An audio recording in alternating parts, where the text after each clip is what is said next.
Lorsque Charles Jourdan, la dernière entreprise de chaussures présente à Romans, a cessé son activité et que les premières machines ont commencé à partir à l'étranger, Christophe Chevalier a racheté une ligne complète de montage et s'est lancé dans la chaussure. Il y avait de grands enjeux sur la chaussure, une émotion collective terrible.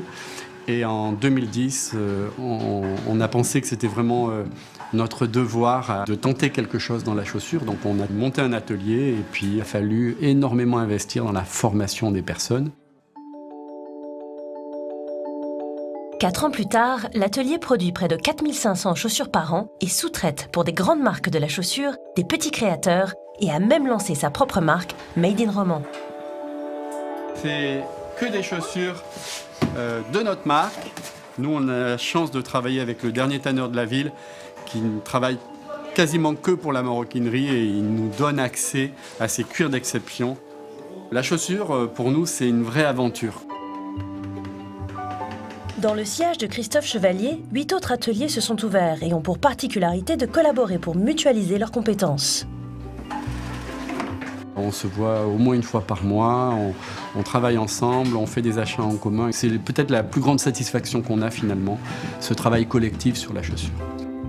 Travailler ensemble à l'échelle du territoire est le credo de Christophe Chevalier, qui a transformé dès les années 2000 son association de réinsertion Archer en pôle de coopération économique.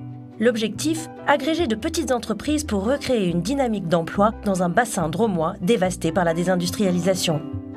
C'est un des ateliers du groupe Archer et ici on fait aussi un peu de la sous-traitance automobile. Christophe Chevalier a su convaincre un industriel automobile de relocaliser à Romans l'assemblage de tuyaux d'alimentation de circuits hauts de voitures. Si le coût de la pièce est 7 fois plus cher, le coût global, lui, est inférieur. Pari gagné. Quand on vient voir nos ateliers chaussures, on nous dit vous êtes chausseur. Quand on vient voir ça, on dit vous êtes industriel de l'automobile. Quand on vient voir d'autres métiers, nous, notre métier, c'est pas ça en réalité. Notre métier, c'est de mobiliser des savoir-faire, des financements.